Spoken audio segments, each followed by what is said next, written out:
Karibu sana to another episode of the Tunado podcast. Hii ni episode 9. A few weeks back tulisema 5 tena. Tukalmo tufika episode kinde. Tuendelee.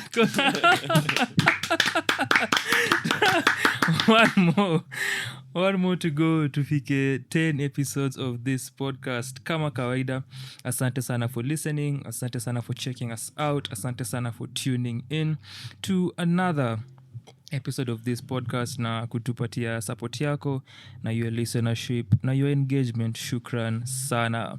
And today siko na my usual partner in crime. Yuko yes, siacha ameenda anywhere. She establish hapa connect moja ya kufanya peke yake. Aja branch out. Afanye vitu vingine. Yuko and then pia tuko na someone else mwenye to join a couple of episodes back. Alikuwa na sisi episode ya 3 ya Saba Saba Hadi Lini na alikuwa na sisi kwa episode ya 4. A fan's fave was Jesus Agender. When my usual partner in crime hako around. African Irauka Slim Shaka. Na umejitambulisha. Watu walijua ni wewe. Apart from some people to whom it was a bit confusing. Cause hatukujiintroduce. So watu wanasikia wanashangaa. Naye naongea. Then wanasikia pia engineer pale. Form ni gani? Then watu wanajua umse, wanajua Musoti. Wanashangaa, what's happening kwa hipo? So kona Irauka na niko na Slim kwa hii episode. Sasa, tuanzie wapi? Mkoaje kwanza? Anza na mgeni. Na mgeni. Mgeni tupige tukelele hapo kabisa. Mgeni karibishwa. Sikia pili. The next time. Sikia 3. Mnajifanya wakali. Serikali hapa inawatandika. Tunaangalia mnyonge. Uchumi. Tunaangalia mnyonge. Gava tuwezani nayo. Gava uwezani nayo. Tabii tafute msia kutolea stress. Kuna zingine 5 zinakuja. Watu wazoe Sitisa. Sitisa. Ukoaje lakini Slim? Mimi niko poa sana. What have I been up to ama naendeleaje? I think niko fiti. Sijui kama kuna anything good after ku-experience show ya Juliani. Jana. As we are recording. So mi sasa niko poa tu. Sai bado misuli zinauma kidogo. Niliruka zaidi lakini niko poa. Brother man, master baker, master chef. Sasa ni mupika. Ni mawazo tunapika huku. Ni mawazo tu. Incessant contemplation. Mazejo. I can't stop thinking. Mimi niko kama kawaida. What else is there? If you can hear me, then I am still here. Wewe kodo ukaje? Mimi niko fiti. Mimi pia I'm still here.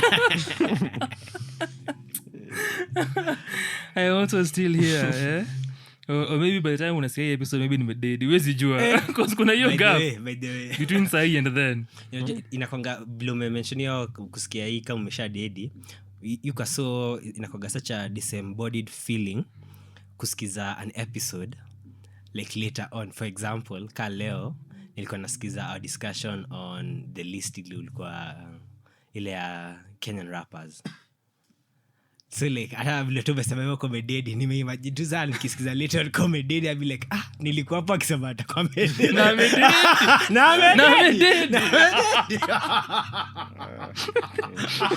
within 1 week I'm dead. Anyway Itamanisha nitakuwa nimeschedule the episode. Imeenda live bana. And then nasiko kumkanika tulikuwa tunaongea after show yako. Unakumbuka? Ilikuwa before show yako. Unaweza ambia wase hiyo convo iliendaje? Ilikuwa very interesting. So nilikuwa naenda rehearsal, tuko na Kodo kwa gari, and then tulikuwa tunabonga about the process and the writing itself and the feeling, the writing process and just what this theme means to me. Na theme ilikuwa of a dying breed, so alikuwa bonga how weird inaweza kuwa that, you know, prepare show, umemarket alafu dead. Nikawambia niliona ilikuwa inakanika achievement ingine interesting juu theme hiyo death iko so on theme, unajua. Na hiyo show ingeua bado. Unajua hiyo show bado ingehappen. Tukienda home kuambia how inaweza kuwa if that happens, that between now and then Slim dead na amekuwa rehearsal the show, posters ziko, watu wanangoja, and then it happen. How that would be. Nikasali, what do you think would be more impactful? A Ndii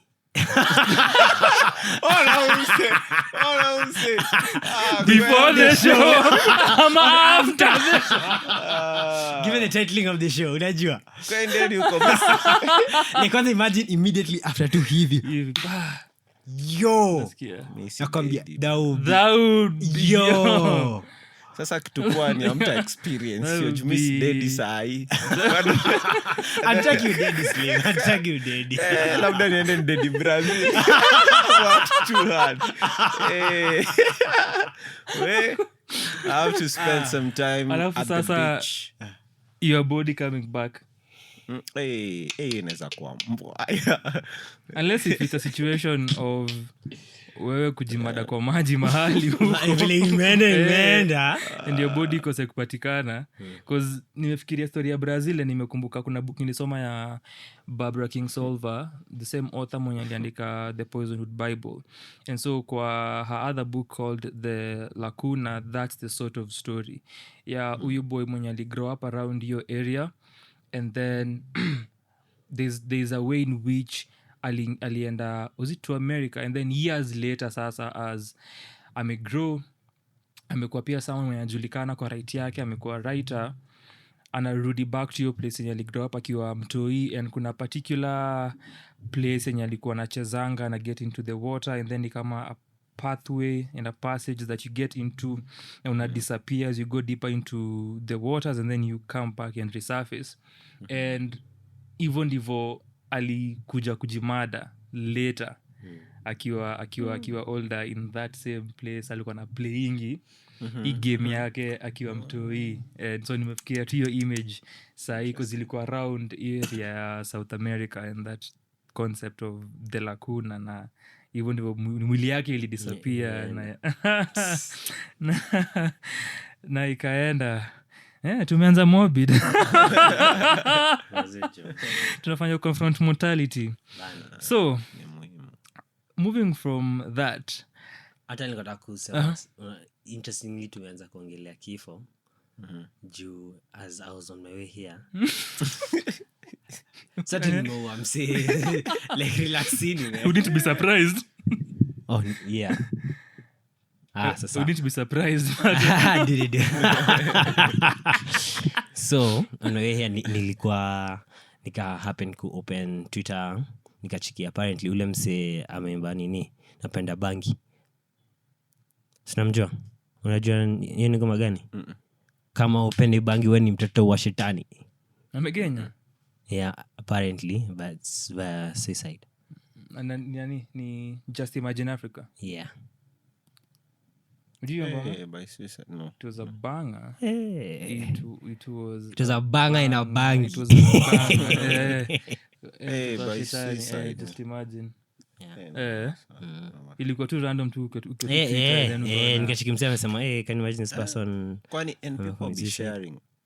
Pia a while ago tukikuja nilikuwa nimeona story on Twitter ya kulikuwa na video fulani iligo viral ya GSU.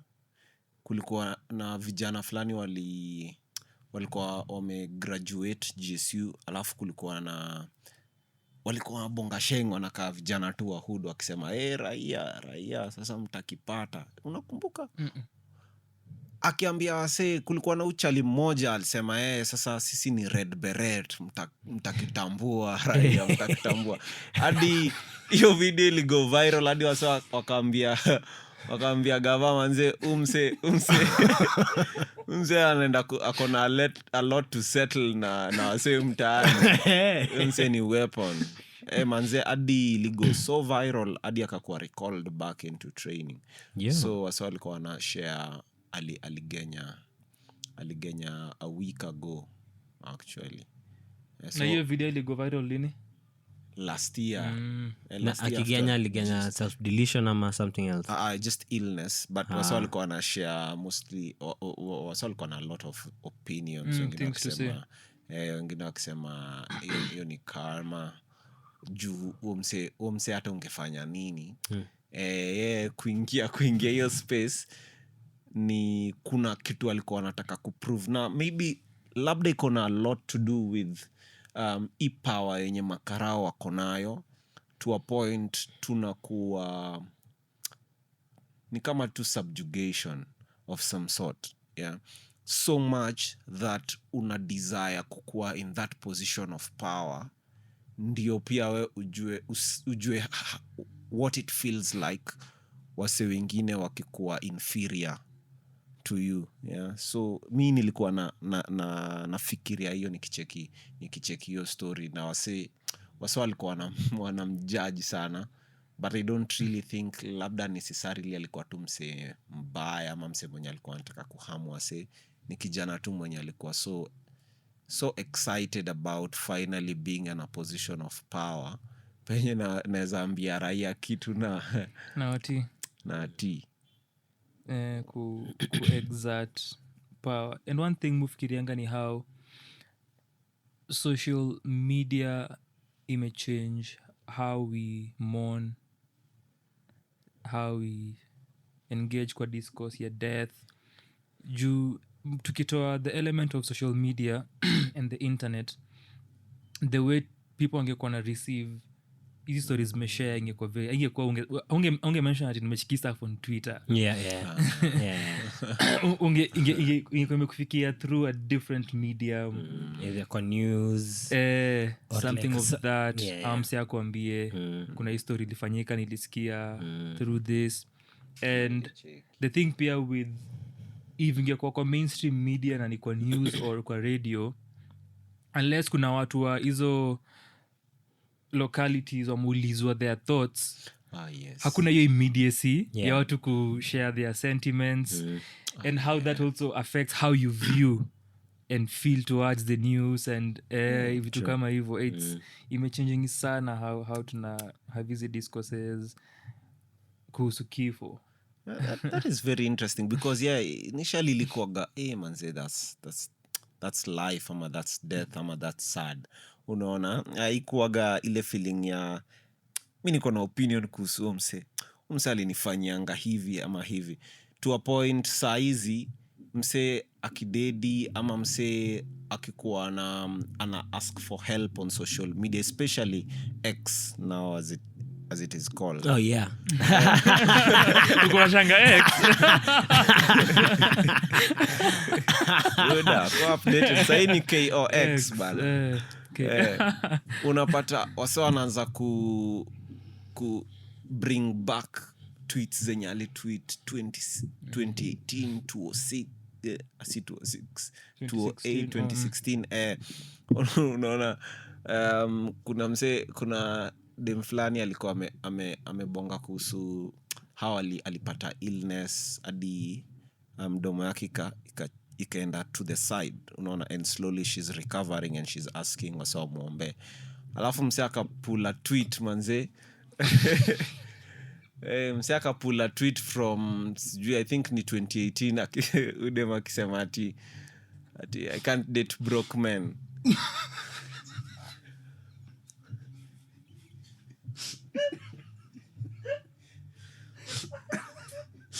And then what happened? KOX iko hapa. Mi nabonga kuhusu KOX kama kitu iko kwa cloud, kumbe KOX iko hapa hivi. Manze wasa anampanish kwa kitu alikuwa amesema. Hata si kitu mbaya pase. Unajua anaambiwa ambie rich man wa Mungu. Manze the savage. The savage. There is someone in so wrong. It is so wrong.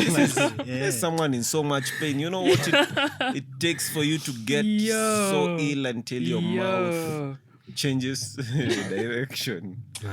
Hey, this person is going through a lot, but waso ajali. Ni kumpasha. Yeye nakwambia what judgment entails. Judgment doesn't care. No. Ni brutal. Brazenly so. So speaking of Twitter, let's some tweets up as we get into our conversations of today. So I am quoting CS were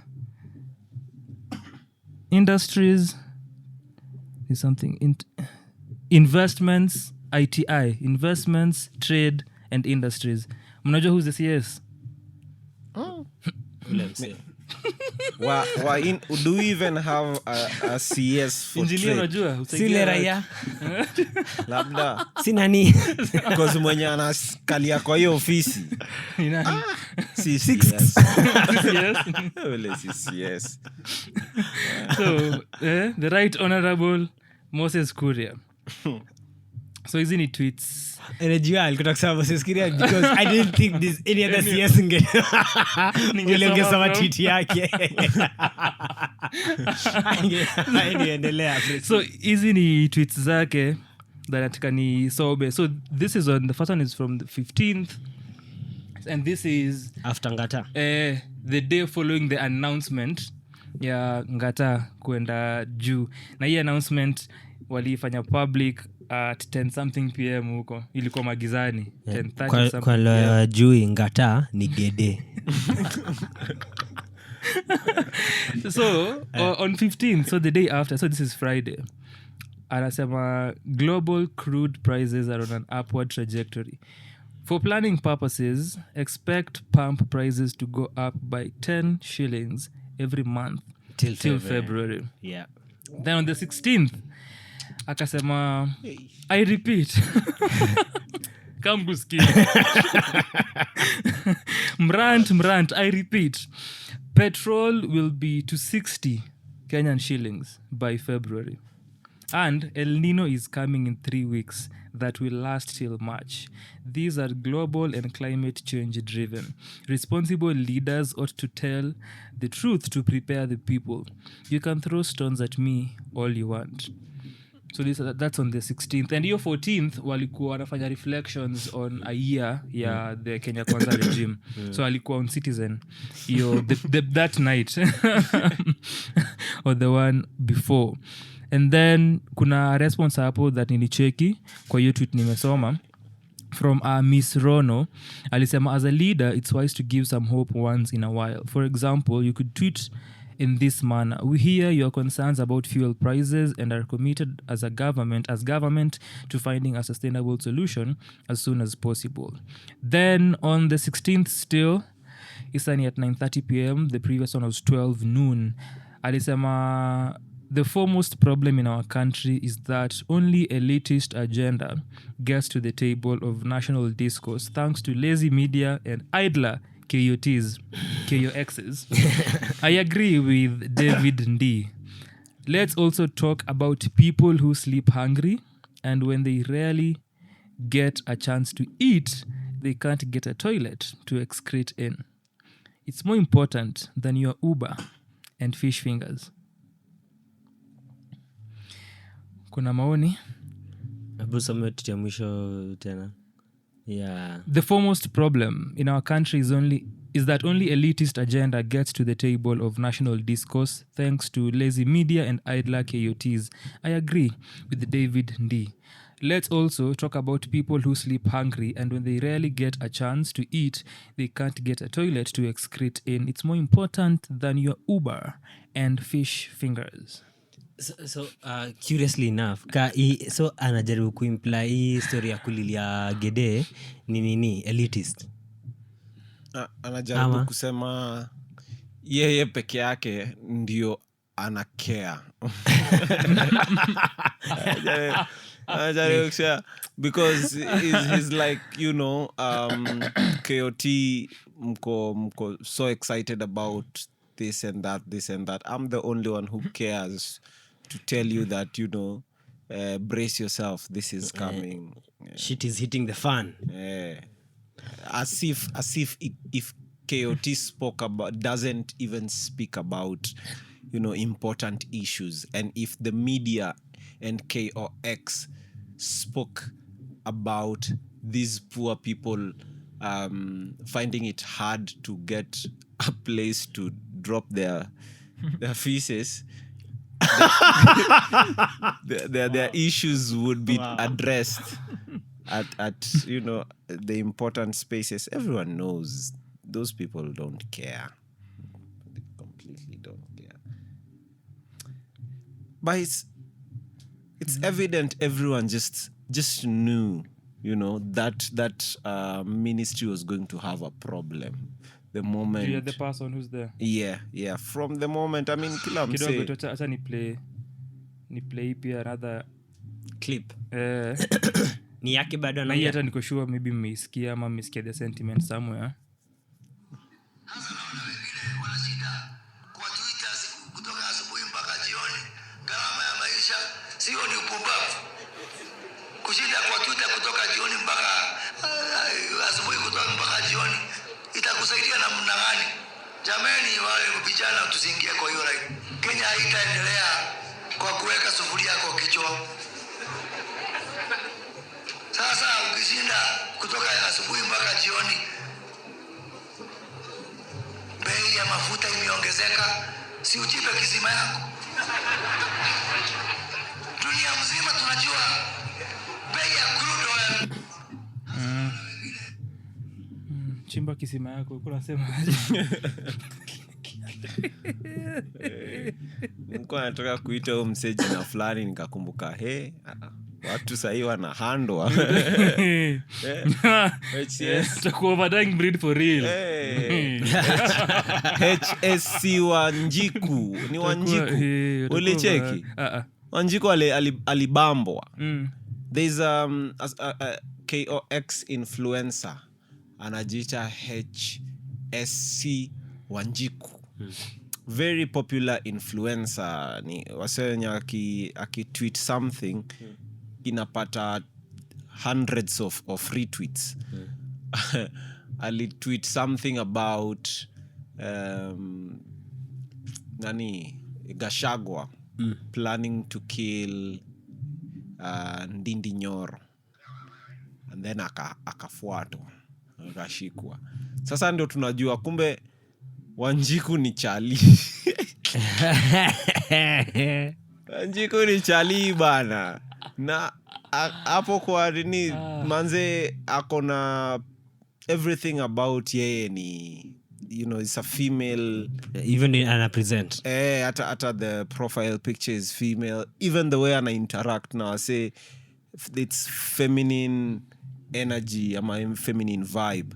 And then manze ameshikwa sasa ni chali, manze anaomba usaidizi. Uko na kesi na deputy president unaomba usaidizi, nani atakusaidia?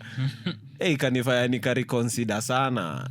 Hawa watu wa KOX wanaitwa gaji yenye msi anachukua form yenye si yeye. Nasema catfishing, but identity theft. isi identity theft. Ama pseudo pseudo account inafitka pseudo account. Pseudo account. Inafit ni pseudo account. I thought hizo zilisha with Facebook penye wasa walikuwa gawana. Wasa wa kampo walikuwa anayo. Can you imagine kwanza currently sahi I think given across all platforms hizo pseudo accounts unapata wasi wengi wako na more than one account on each platform na vile wana present kwa the accounts more often than not how present kama themselves. Get it's a persona either wame create it's a persona either wame steal unajua like it's a mix of things but like currently naweza kuwa nadhani naongelesha nani kumbe ni Nana ni rampant sana and even just to add on to this huyo David Ndii mwenye amekuwa mentioned hapo tumemwongelea pia before tulimtaja ile time tukirecord yeye pia alikuwa na a thread na alikuwa anasema facts are stubborn things you can blame greedy lying politicians and you'd be right. Shake fists at the president, berate the IMF, shoot the messengers, fantasize about all manner of miracle cures, and when you are done, the facts will be staring at you, unfazed. We have abused credit for far too long, splurged money on vanities, neglected production, and become a nation of tenderpreneurs living large on wasteful public spending. We say all this in the plan, but clearly, most of us don't read. So nita skip a few then nisome another one. Alisema I've seen it asserted that Kibaki turned round economy in months. I was there. We did not. It took 3 years but greed and ethnic chauvinism burned it up. The political and economic turbulence that continues to stalk us is consequence of Kibaki squandering opportunity. For those inclined to see Kibaki tenure with rose-tinted spectacles, I recommend Edward Clay's Vomiting on Our Shoes speech. Akatupa link fulani hapo. Kuna a few tweets following that and tamaliza with this too. Alisema, finally, I've been advised that I owe the public empathy. I don't agree. I do not subscribe to sentimentality in the conduct of public affairs. I owe my position in this society to speaking truth to power, brutally. I ruffle feathers. Lastly, 1 out of 5 Kenyans sleeps hungry every other day. Half of our urban population do not have a decent toilet. In all my years of public life, I have never seen public anger about this. These are the people I signed up to work for. I did not sign up to sing lullabies. End.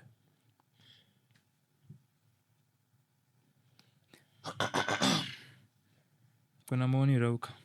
Innocent sing lullabies clearly Jakan to pacify the people. I don't know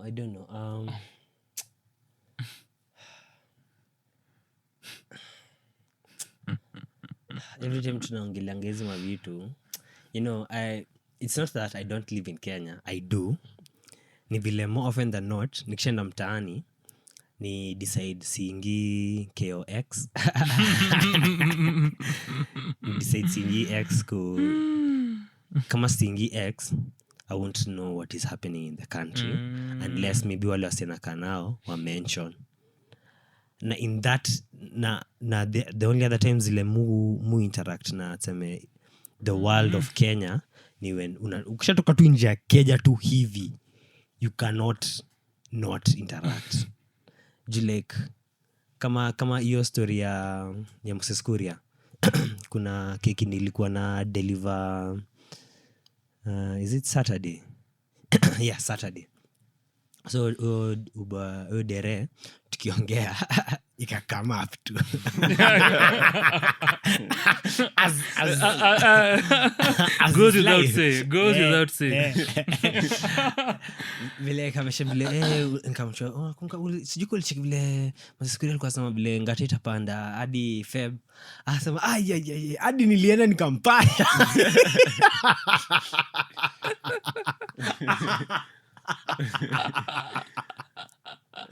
so it's not like people are not it's not watu wajajamu pia lakini pia I honestly don't know kile tunaweza fanya to lessen the current economic strife juu yes tunaweza sema pia economic the global markets na mafuta inapanda lakini hawasema vile wanasosi as in like can't the people in public service kwanza ama MPs manani kwanza mado zao ziredusiwe, you know, it's not like the do zao ziredusiwe, itoaje hizi packages zile upea ziredusiwe, magari zile wana provideiwa, Yeah. you know, like things can be done uko juu to tighten the Allowances and belt. all. Yes, that to tighten the belt vile inaweza, it can trickle down hata kama ni kidogo.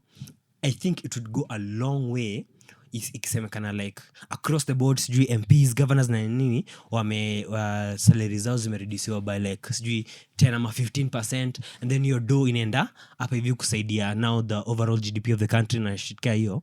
I think even towards what Kenyans wanaona, the people in power wanaweza ona like tunaweza ona enyewe hata kama tu ni washenzi, kuna vile wameona let us, ni kama wanataka pia Kenya tusidedi sisi wote, unajua, but like things are just getting worse and the people in power are just being dicks about it, na wanaisema ni ile ni kama hakuna tunaweza do, na si mnaona si hivi ndio kuko kila mahali mnataka tudu, itabidi mchimbe visima azin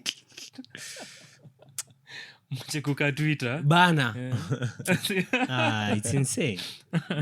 Slim, unaweza pena sentiments zako ukita into something that we talked about the other time, ukiongelea fallout ya DP na president, na mentioning this because of two things. That one, tumeiongelea earlier before tuanze kurecord hiyo story ya Gachagua, sentiments zake, then the CS reshuffle that is about to come through, and that ties to the second point why ningependa utahiyo story pia ya Gachagua, ni kwa sababu of wamekuwa na hii interaction na contention, because Gachagua alitoa statement akiambia public servants msiwe very insensitive towards hizi plight za Wakenya na zile complaints ambazo wanatoa. So that was a thing that happened, na akaambia cheni kuko insensitive, referring to Kuria na such statements zile anasema, because one thing that leaders in this country do extremely well ni they always blame the poor. Yes.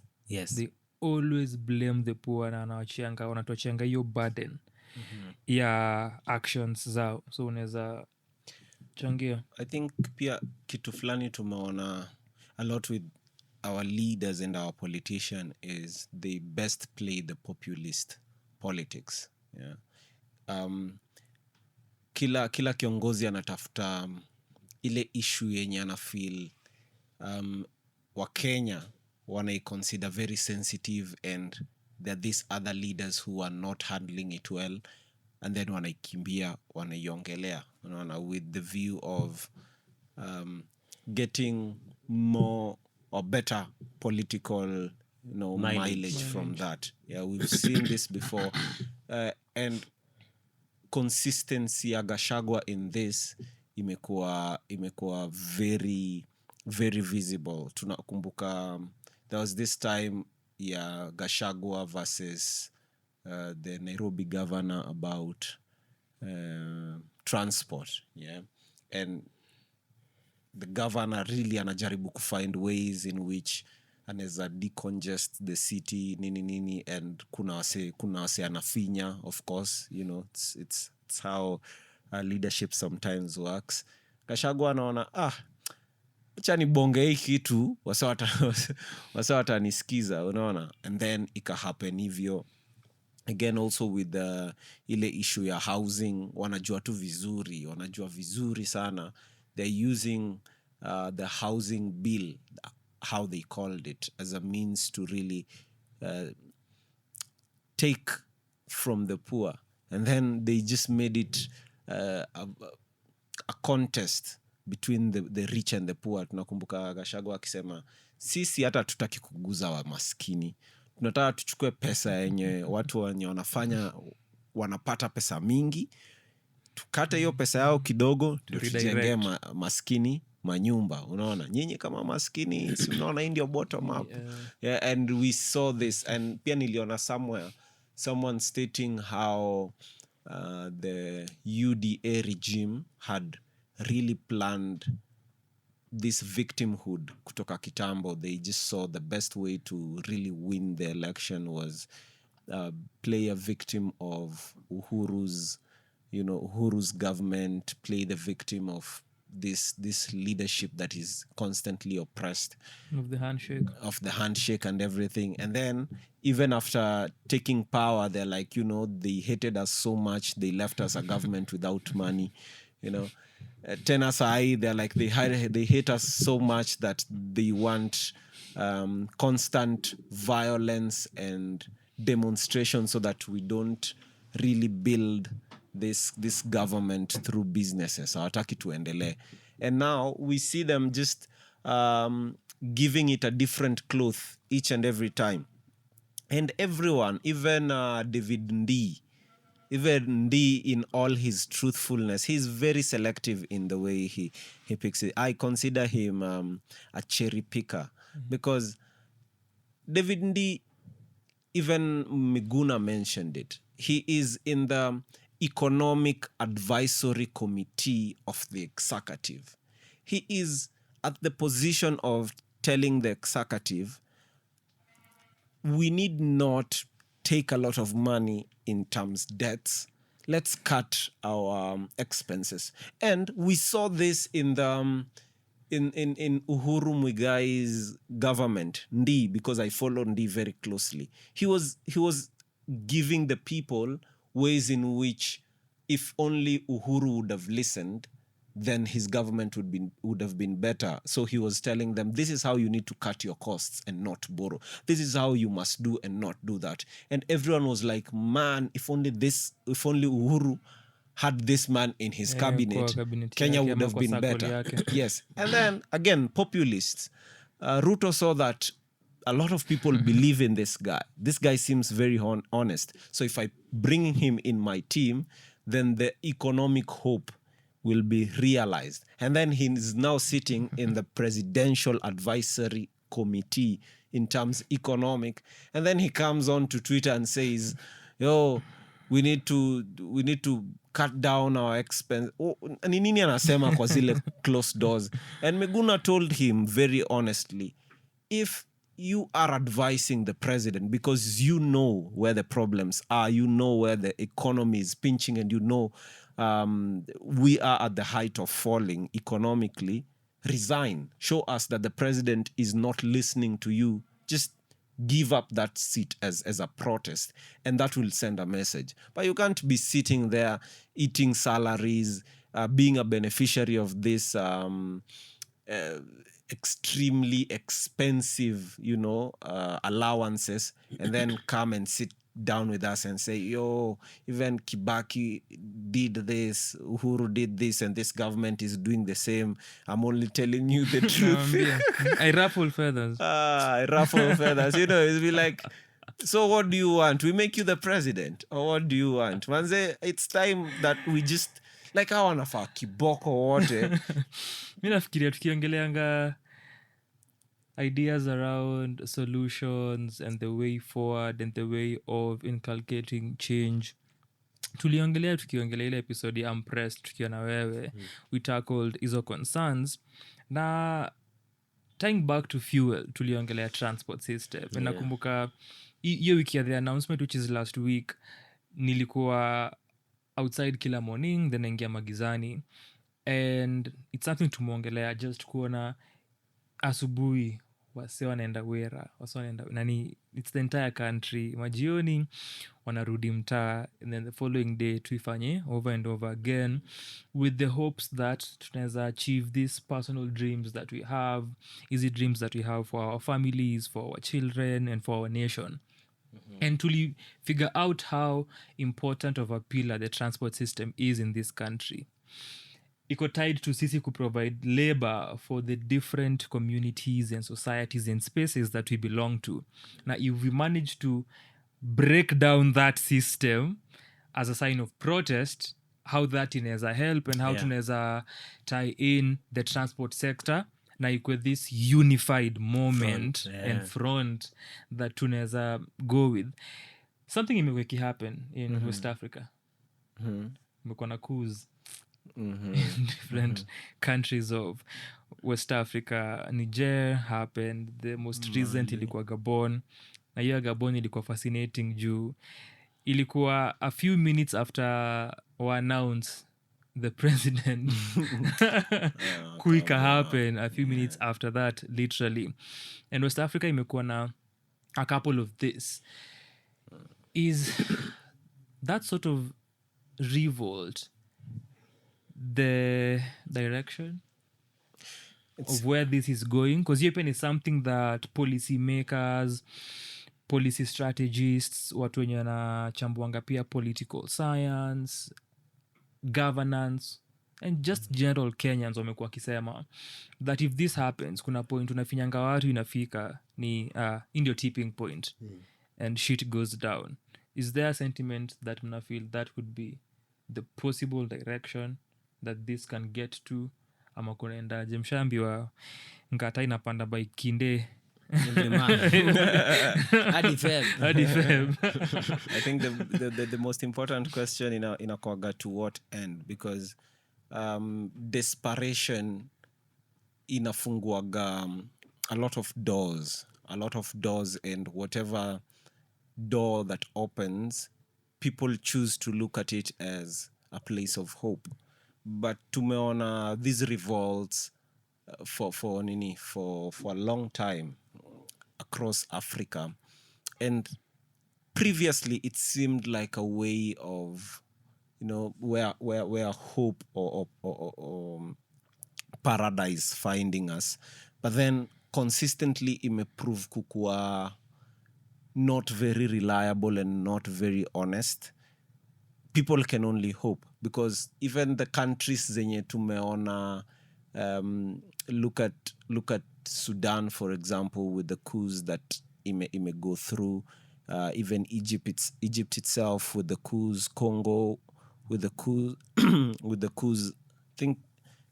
I think Congo is the country that ime experienced the most coups, and unaona even the people who come, of course, they look for that one thing that would give people the need to support the coup. Yeah, they always bring up the genuine concerns that the people have. If the military side come and tell you, we believe this leadership is hard-headed, is very corrupt and self-centered, insensitive, which when you even look and research at all the coups that have happened, they've always been the core reasons why the military decides to take over. Even when I was listening to Ochuka's speech for the 1982 coup, yeah, he was saying this government has become corrupt and the cost of living has risen. In fact, Kenya is now at a place where they are facing the one of the harsh economic situations in the world, and the government continues with its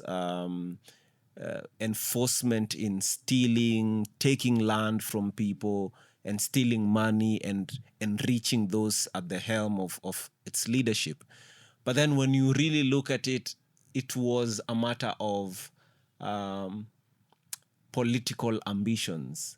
Chuka really wanted to be the president, and he's the one thing that made him not really become the president was the eagerness. He was too anxious to become the president. He only needed to wait 14 days.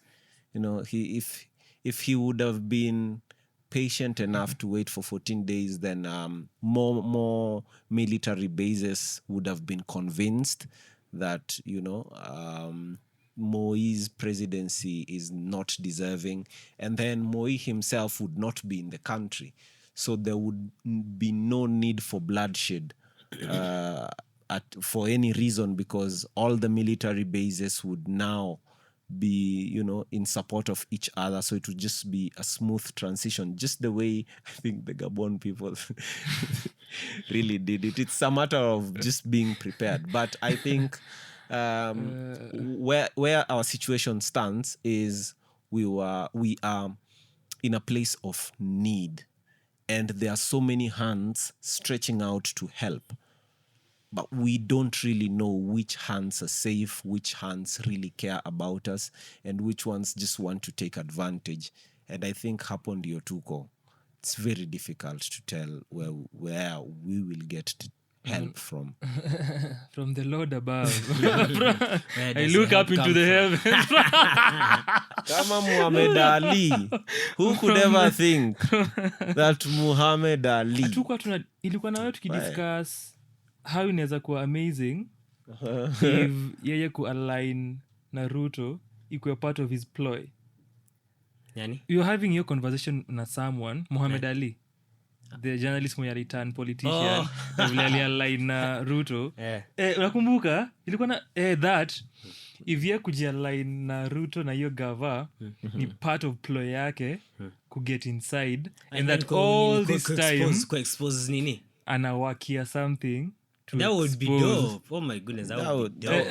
That cannot be dope. That is suicidal. And I think if that was... And maybe that's it. Mi nasema inaweza kwa dope. Yes, suicidal. Yes, kwa sababu Back to where we began. Because nini? Because ukiangalia enyewe if you are to expose how badly You are gone. it goes You enyewe are utamalizwa gone. but Unless But- you expose ni kama we schedule for YouTube when the naishi, exile. but imagine sasa hiyo expose ipate like wase waicheki. I think it would Alafu. sasa unachiki hiyo alafu ile unauliza so much vile ulikuwa now to tie back to question yako ya coups Revolt. na revolt na nini. Mi naona first of all coup, a military coup would not help. Do you feel military hitaji kuwa na that much power ama armed forces? Actually the armed forces should not have the power to run a country. Wanafaa kuidefend lakini ati kuirun. And then pia naonanga like naona pia the people who are employiwa because they are employees of the armed forces already wako na kiburi fulani like so ka more often than not kuziki kuwa announced kuna kwanga na state of emergency and then kuna kwanga na boots on the ground. Na more often than not boots on the ground are usually boots on the people's necks. Because hao wanasonga vile wanataka juu saa hiyo nchi ni yao. Nchi ni yao si ati wamekuja kusaidia nchi. Na go back to what Luko nasema earlier about exertion of power. Yes, yeah. So mi naona kile saidia sana ni a revolution of the mind in the people na a revolution of the heart. Nikisema of the mind ni ile ya watu wako na hiyo capacity ile wanaona enyewe things ndio zinaenda vibaya. Not only that but we need to come together as a people. Hata kama swat as a people unajeka cause most revolts revolutions zu kuwa led by just msetu anatokelezea asema mimi nimechoka and then akitokelezea na hiyo uchovu yake mse mwingine another voice adds to that and then another voice and then another voice and that's a revolution of the heart ni the courage to actually do that. Juu kusema ukweli like it takes a lot of courage to just stand up and say by the way mimi have had enough and me na fight for easy rights. Ni kama kuna mse fulani Tao sijui kama mnamjua ama you've seen of him. Yuko na placard fulani ameandika story na nikaa you protest every day. Kuna idea fulani kameshikwa a while back. Yeah, unamjua? Ni Frank Jimfit ama ni mwingine? Hapana.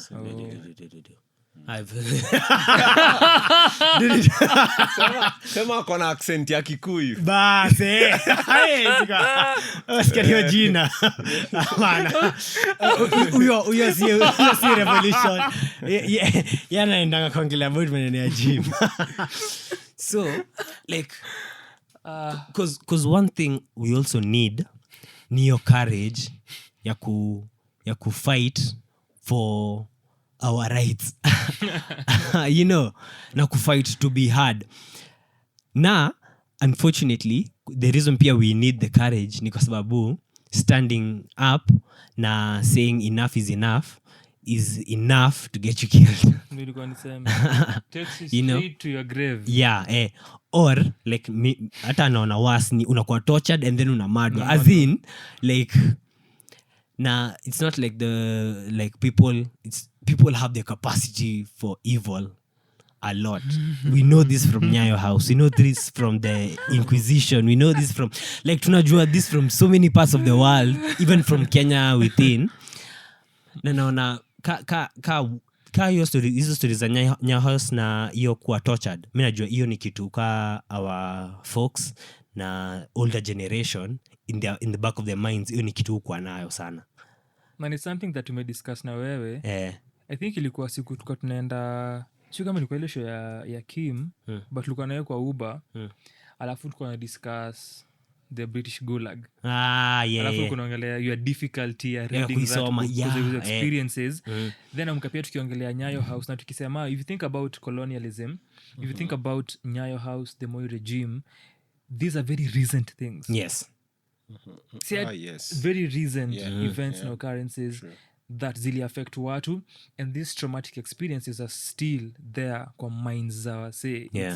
Kuna people who are still living who went through these experiences. So I get clear wanasema. Wanasema the struggle of the people against power is the struggle of the people against forgetting. Na kuna mse fulani nilikuwa nimekutana naye Macondo akisema nilikuwa napiga tu na the same story ya coup, and I was explaining how mimi nikisoma about it, it's more about trying to imagine what happened and how it was. Na yeye alikuwa hapo. Actually nimwambia we really need to sit down and have a conversation. Juu au wakati ilikuwa inafanyika alikuwa kwa bar. Alikuwa kwa bar, I think, and he was telling me kuna bar 2 peke yake zilikataa kufunga. Zilikuwa like, so I think it was their way in support of the coup. So that entire time alikuwa tu anakata maji akicheki what's happening, unajua, na aki have their own debate. So ikianza, and when he was talking I was actually thinking about this as actually doing it as a show, because tumeingia kwa bayasa, tumeomba chupa zetu, tunaanza kunywa kidogo Ochuka amechukua serikali, so wasa ameambiwa yo Mbotela kopala kitoa announcement yake msitoe nini, serikali sasa ni yetu, kukue na utulivu nini, tutapeleka hii country into the next level. And then after a few hours tena you're like Mbotela tena amerudi na Moi sasa. Alikuwa nimention hiyo earlier, vile regime ya Nili kwa fupi sana. Ya Ochuka. Ilikuwa short. About 4 hours. Ilikuwa fupi, ilikuwa very short. Ilikuwa ni mention that after hiyo coup ya Gabon, sasa that ilikuwa that represented the 8th since 2020 coup in West and Central Africa. And this was from an article ya Reuters, and those countries rather, kuna Nigeria ilikuwa in July, kuna Burkina Faso Jan, and Burkina Faso kwanza last year, that is walikuwa na 2 one in Jan, and then September another 2 coups within a year. Kulikuwa na Guinea September 2021, there was Chad April 2021, Mali 2020, ilikuwa during COVID as a matter of fact. And those are the countries. And one thing that umesema ni ukweli, that the leaders wenye spearhead hizi coups au kujanga na hiyo foundation na basis ya zile problems zile watu wako nazo, then they use that to justify the coup. And you can hear them say that kwa their speeches. And something that I noted nikisoma hii article ya Reuters, ilikuwa that something common wote pia, once they get in, they promise that kutakuwa na transition back to democratic elections and then and representative government, and then wanapeananga period of years kadhaa kuifanya, see 1 maybe 2 3, that's what they say. I even think for Mali's experience ilifanya ECOWAS iwapatie some sanctions ama kitu kama hiyo, kwa nasema ziamuzishi kwa that long kufanya hizo elections na hiyo transition, something that nilikuwa nime note as well. We mention Macondo, which pia nilikuwa nataka to get into, unless kuna final thought on coups na revolt. No. So unaweza tuambia kuhusu hii Macondo ni nini? Watu wanasikia Macondo. Kuna mtu ajui Macondo. Kuna watu wanasikiza nadhani ni Macondo pia. Macondo pia. Nina msa akipost kitu kuhusu hiyo nini kwa status yake.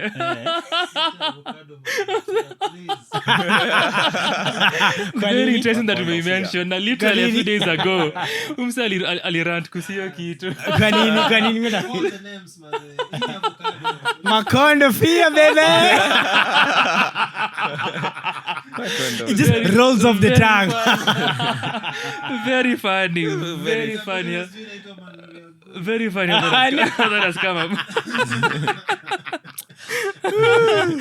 So unaweza tuambia wewe mwenye ulikuwa part of the literary festival last year, this year pia hata ulikuwa kwa interview KUTV ukiambia watu kuhusu Sinajua mimi nani Slim. Ndani mimi tu na the presenter, you know that there are certain stations when you go to you don't really expect an audience. I'm not talking of KUTV, I'm just saying.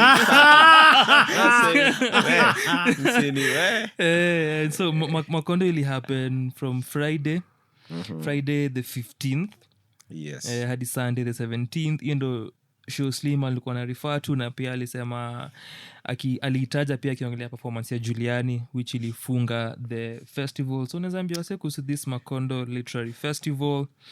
You can talk about pia your experience of it, and pia vitu zili stand out because you're having conversations na wewe tukiwa in and out of those sessions kuhusu the idea of home, and you can also just bring that in and then to dive into the concepts that zilikuwa zinakuwa discussed. Okay, yeah, so Macondo is a literary fest, so it's Macondo Book Society, so they form the Macondo Literary Festival, which happens to be the biggest literary festival in East and Central Africa. It's not your normal, typical kind of literary festival, you know. Yeah, so it's happened, this is its third edition, and ilikuwa ina happen. I was the first edition ilikuwa naionea tumbali, then I happened to be part of the second edition, which was exploring the future of memories, and I found that very interesting. The future of memories is just how literature seeks to predict how the future looks like, and how literature can become prophetic. Yes, na tumeona hizi sana with a lot of books really getting to predict what happens in the future. A lot of authors in Kenya wenye wamepatiwa that wase wengi wamekuwa wakitaja mostly Ken Walibora na Wala bin Wala, pia kukuwa na that eye of just predicting how Kenya becomes even after independence and years on. And so yeah, that was it, the previous festival. And then this year it was Disrupting Home. So ilikuwa all about just what does home mean to you, and how do you as an individual or someone in literature or these books disrupt home, define what home is, and how we respond to disruption of home. So disruption of home inachukua a lot of forms. Yes, disruption of home could be home as in that basic unit of a family, and ikue death can disrupt home in a sense, you know, career, switching careers, moving abroad. Have hizo conversations about mse kuamua, hey, this place is not good enough for me, chani move to some place else, just with the vision of transforming home again. So whether this really gets to happen, whether you go with the vision of transforming home and then you are transformed in the process, and una feel ni kama it's no longer your responsibility, or you really don't have the power to. So hiyo ndo ilikuwa everything about home. So nilikuja nika notice home itself, just as a word, is seriously vast. Is seriously vast. And I think one definition that really stayed with me was home is that place where like we are always fleeting, we are always running, trying to find peace, trying to find understanding, trying to find comfort. But home is that one place that all your reasons for fleeting disappear. I think that for me became the definition of home. Kulikuwa na other That's a definition, beautiful definition. literary in itself, yeah. Kulikuwa pia na ingine wakisema I think that was by Yusuf. Yusuf was saying we are made of dreams and these dreams are home. I also found that very very Profound. interesting, yeah, because when you stop dreaming, then you are not at home. Leila Buleila was saying the place that is not home always seeks to diminish, to diminish the sense of who you are, what you are, and home is the only place that fights to ensure that you are listened and you are heard and you are at peace. So or enhances and fosters that. Yes. So just getting to listen to these people give their perspective of home, and kitu yenye nilipenda sasa kabisa entirely was that you can also be at a place without a home, and that can also be home. So it's a lot, man. Kitu pia that ni important to note with the festival ni that ilikuwa na a combination of writers wenye live in their home countries, in their representative countries, and then kuna wale wenye ni the African diaspora. And so kusikia hizo perspectives from these different individuals wenye wanaishi katika countries zao, and then wale wenye hawaishi huko necessarily and they come in and live from time to time na wako part of the African diaspora. Ulikamini kwa briefly cause capitalism, because you have to support the country. Lazima usupport Taxes. GDP na ulipe taxes and all. Ukaishia uli experience part of a reading and some conversation.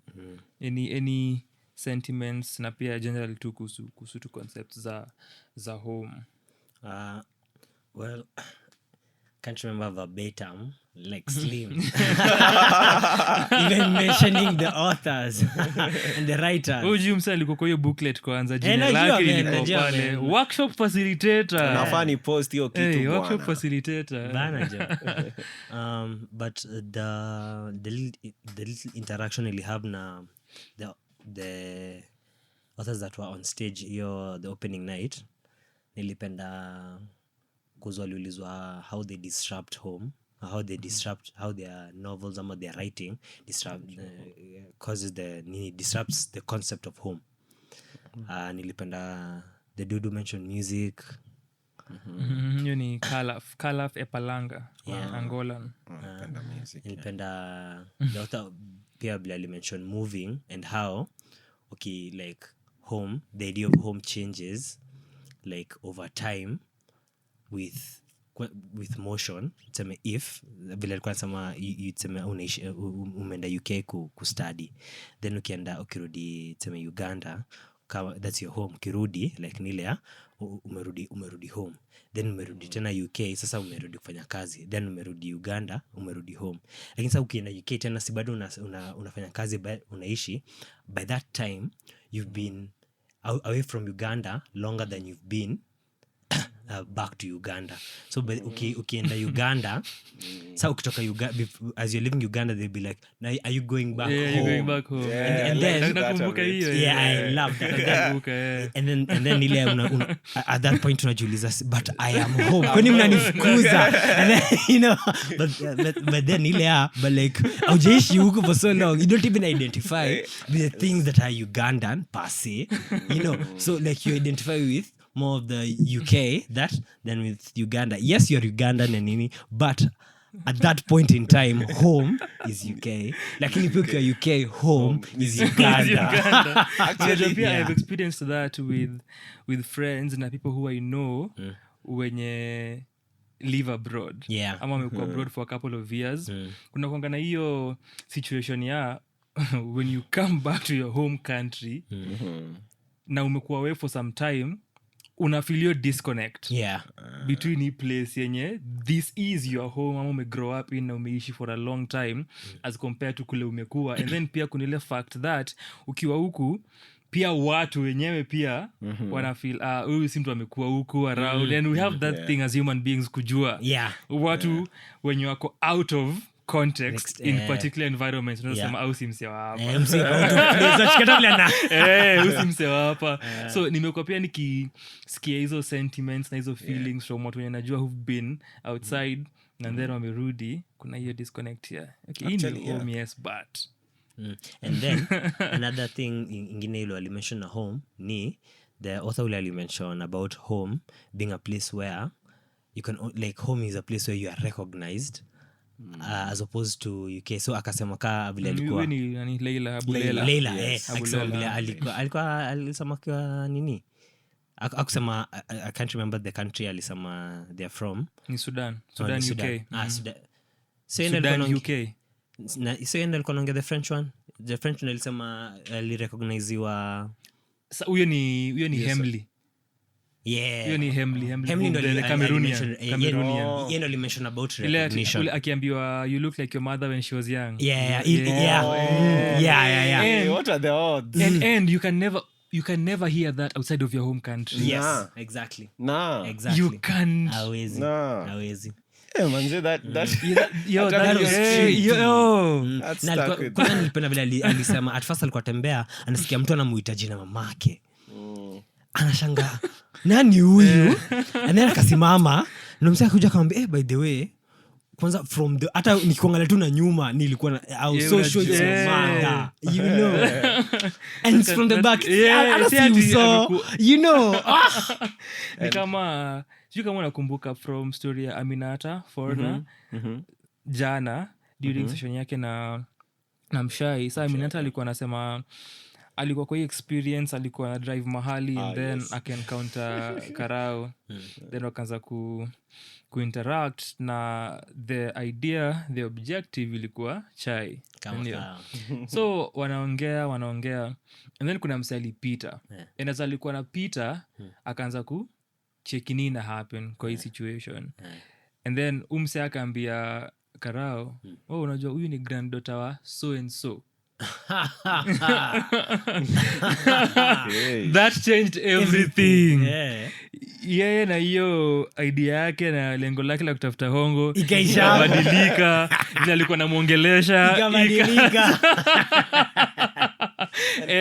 and alikuwa anasema the grandparent ni mtu alikufa years and years ago. Sijui in the 40s or even earlier or something. So imagine, and it's over really 70 years ago. and there is that sort of lineage for our generations and how we experience reality with this sort of continuity.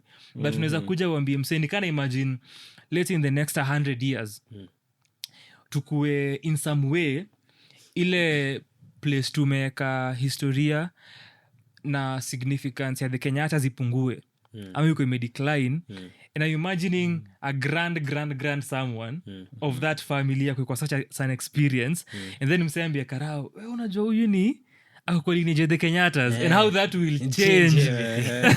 Unajua ni ya Kenyatta wewe. Ni Kenyatta. Hapana guza. Ulikuwa sawa kitu Slim. Linked to that, I think nilipenda also two writers wenye definitions zao zilikuwa very similar. That was Yvonne Adhiambo and Aminata was not to quote her directly, but alikuwa definition yake ilikuwa, you know, F the idea of home, you know. For me, who gives us the right to decide this is home? Yes, when we all have a claim to this place that is earth, you know, us limiting ourselves to an origin or this one place and choose to call it home then means that the other places must be foreign to us. Yet this place that is called Earth should be a home to us. We should go everywhere and choose if we are finding peace and we are considering it home or not. It is shame that I should choose this place that I pay taxes, or this place, or home should be a place that taxes me accordingly. You know, like the other places don't tax me as much as my home place does, and home is where I'm taxed. And I liked how Yvonne said it, and she was like, home has always been changing. And let me try to see if I can quote her and remember, but she was saying, Kenya is a place of many waters, and she's found home in that. Like, she's been in the streams of Turkana and truly believed that that was home. Again, she's found herself in the oceans at the coast and felt truly home. And at the same time, there are moments she's found herself seated at the next to her father's graveyard or her father's grave, and truly felt home at that point. And home always changes meaning. And with these particular experiences, they just make you feel like this is where you belong. And there are times when she's taken a flight and felt like she's completely and so tired of this place that is Nairobi, never wanting to come back. And then the moment she sets foot at some other place, she's like, Nairobi is home. And yeah, it just says a lot to the idea of home. Yeah, it's quite. Home is a contradiction. That was Yvette. Belonging. Kwa ile session ya nini? Edwards, yeah. Yes, to her, actually, home is contradiction. Is like every time she's asked what is home, she says, I don't really know. Like, I honestly don't know. Yeah. And she explains how she doesn't know. And I think I really liked Yvette, because I have never felt so relatable to someone who seemed like, to me, she seemed so relatable inside that confusion. To her, she cannot define where home is, and home even in thought. Like, even the way she explains, you see how completely she is even trying to figure it out, even in speech, even in context. And she's like, I really now think I don't know what home is, but I'm just comfortable. I'm just comfortable in this contradiction. That was... Na umeongelea story ya Yvonne na grave ya the father.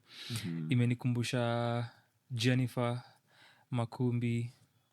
The authors were brilliant during hizo sessions. Na akimention, sijui kama ulikuwa kwa hiyo part, but akisema how every time akirudi Uganda anaambianga relative wake ampeleke home. Oh yeah, nilikuwa. Alafu ni place ile familia yao yote imezikwa. Nakumbuka great grandparents na siblings wake. Then grandparent, siblings wake, then parents wake, siblings wake. Then akasema and we know next. Actually next itakuwa nani? Nilikuwa nataka sana ongele hiyo place yake ya grave. How does it make you feel knowing that this is I'm next. I am next. Yeah. And this is where I'll be laid. And that's the thing about mortality and leaving. And pia naifikiria in the context of relatives wake and watoi wake, and whether pia watasema the same things. Because hiyo pia ilikama up tukiongelea Lila kiongelea watoi wake na vile ana bring up. Leila. And you're raising your children in this foreign country, but in some way you want to maintain this umbilical cord na your home country. And what does that mean for your children, and how they formulate thoughts of home, thoughts and ideas about culture na identity. Juu kuna hiyo idea ya I wanna grow up in a different context totally. Lakini in some way as a human being una feel your significance na hiyo value in telling them hapa really si kwenu kwenu ni place ingine tofauti. And maybe for them itakuwa situation of going maybe there maybe during summer maybe one summer in how many years and I'm thinking about this, which reminds me of, it's similar to most of us when you grow up in the city. Hata ndio nilikuwa kusema. Na unaendanga ocha December. Maybe that was the tradition you had mkiwa toi. And niyo your parents kujaribu kukipia idea ya home na identity and culture intact na kuinculcate in you the same, ina tie to language, ina tie to place umegrow, ina tie to your identity. So even kumsha hiyo as well with our experiences which tuliongelea. Ukisema siaya ni home lakini si home at the same time. Unajua maybe umegrow up Nairobi, this has been your experience, maybe umeenda home once in a while kuvisit your parents, maybe a burial and such. Ningara kusema tu hiyo ya vile umesema Leila alikuwa anasema anaongelea watoto wake, pia kulikuwa na another author, I think the one ule alikuwa na the ule alimention music, akisema pia hata yeye anajaribu kufunza watoi wake as much as say wako na watoi na anawalelea abroad, ajaribu kuonyesha nyewe home ni huku hivi, lakini akiwaleta how were related to the dust, you know, like that's like wanashanga hii kivumbi ni nini. And you know hata pia tulikuwa samu ya inatai to into walomelelewa Nairobi hata mimi the same idea nile nikienda ocha like ini home lakini currently home like mimi feel home ni Nairobi although nimechoka because I identify with Nairobi too much because I've grown up like nimeona iki change, nimeona streets ziki widen, ziki thicken, ziki disappear ali ziki you know, and it's insane. It's interesting that because even the way she mentioned it is now she was realizing that home to these kids is this place where memories are forming now and their life is flowing. So now they are always in that vibration of this new place, and home at this point becomes a reminder of what we can call the aboriginal culture. Timo alikuwa anasema where you will be buried. That is where culture keeps reminding you of. You know, there's that one last, the very last place that you're supposed to rest. Ni mimi nilisema but ni sawa. Oh, ni Erasure.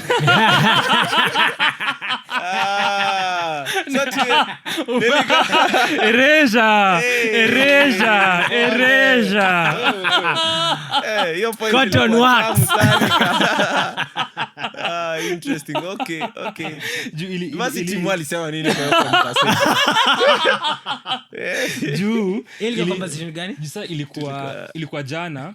We had come from session hiyo ya event. Akitimoga unasikiza hata akuongelee vizuri. Timo asikizi. Ana craft mabeads za kuzia wase. Ako busy. Tulikuwa tuna discuss hiyo idea tu ya home na kucontextualize the city versus the rural spaces and hiyo dichotomy and still unity and that contradiction. And then ndio nika bring up hiyo context ya culture na vile culturally wanasemanga home ni kule utazikwa. And then sasa Timo alibring in your thought ya for instance kwa culture yao Kikuyu culture alikuwa anasema wezi point grave.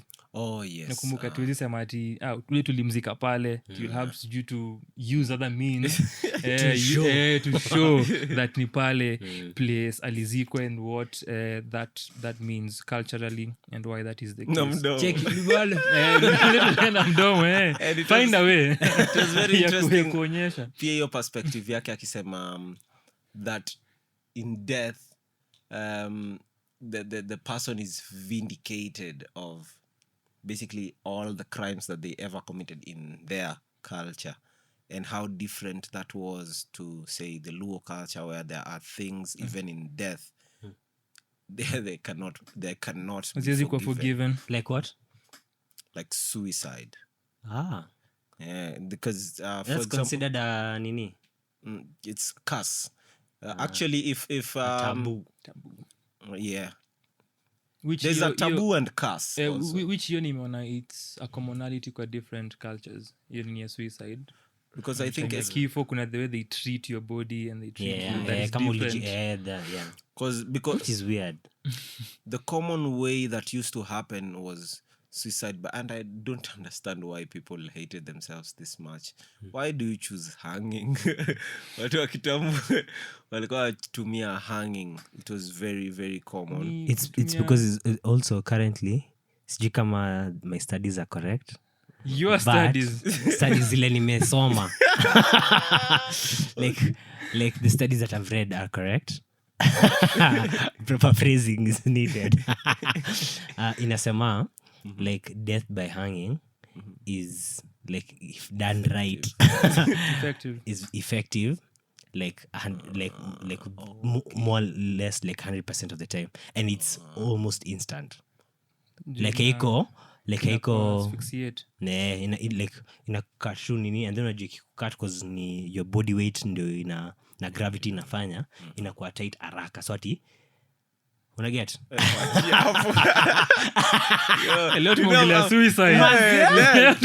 Because I'm such a visual person. Unaiona. Like every time ukimention kamba inaapia, Mi hata outside of sijali, mimi niko nimeshajionia. mi hata outside of that nafikiria also Okay, access to the rope Oh yeah. It's outside of other means Yeah. za kujaribu yeah. so there's that as well. so when for the Luo, when that happens, is the dead body is seriously whooped. Like it's the members of the family watafika hapo, and they strip this dead body naked, and it is whooped, and then now taken, and then usually it's buried. Someone can correct me if I'm wrong, but outside the boma. Squeezy sasa with hii mambo ya masheria ya mashamba huwezi nje ya boma ni shamba. So we used to have unalipa mse ambe oya umse itabidi tumembariki wako Tumseti sina hapa jumla hivi. kuko. And it's interesting because we would call them gunda.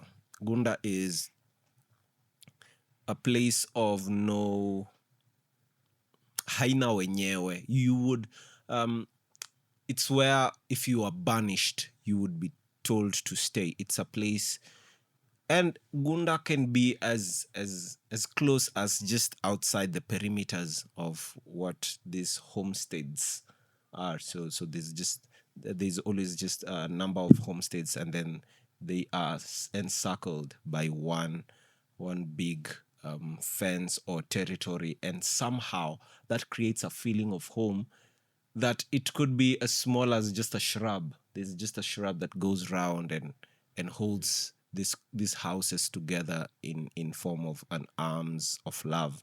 And if you are banished and you are told to put your house right outside, you feel like you umetupwa nje completely, yeah. And sasa that's where you'd be buried. And also kuna hizi ukikuwa umededi kama una mtoi, wanadunga mwiba kwa hiyo kidole kubwa. And then sijui unaweka ukiface a very different direction, unajua, so that your spirit iende kabisa, there's such things in culture. something else that nilikuwa nataka ku mention ni the forum that happened last, which ilikuwa displaced / unplaced other. I think jina lake ni Mashanga au Mashanda, Yeah. Na nimesahau jina Ribeiro nimesahau jina lake la kwanza. But I managed to catch the session. Now one of the things that waliongelea, the last question they were asked ilikuwa what can, because Ribeiro ni Brazilian and then Masha, remind me the name tafadhali. The South Africa. South African ni mashanga Mashanda. Mashanda. No, Masande. Masande na mashande Oh, it's Sha. walikuwa naulizwa what wanaweza learn from each other na Okay. jina la kwanza la Ribeiro ni Jamila. na Jamila. Naam. Yeye alisema I think last year alikuwa SA na alisema alinote her surprise na alifika kwa airport. I noticed, everyone here is black. No, wait, ngoja. This is where? Everyone here SA Okay. SA kwa airport ilikuwa so surprising kwake. Oh my, everyone here is black. That was the first na time. alisema the same thing happened akiwa huku alifika Kenya because oh my, everyone here is black. You see the same in Brazil. You see the same. So kwake it's a new phenomenon that this is a reality that other people are experiencing. Then akasema something that pia ilistand out kwake in SA ilikuwa the Apartheid Museum. Na the reason ni how ana acknowledge South Africa ina keep your memory. Na wana store your memory, and you mentioned memory tukiongelea the previous festival ya last year, the future of memory. And memory pia ni an important part of home na home disruption and whatever ilikuwa ina happen kwa this particular festival. So alikuwa anasema that is something that Brazil can learn because alikuwa anatuambia huko wanajaribu sana ku erase memory na those of atrocities of whatever may happen. So alikuwa anasema that's something they can pick.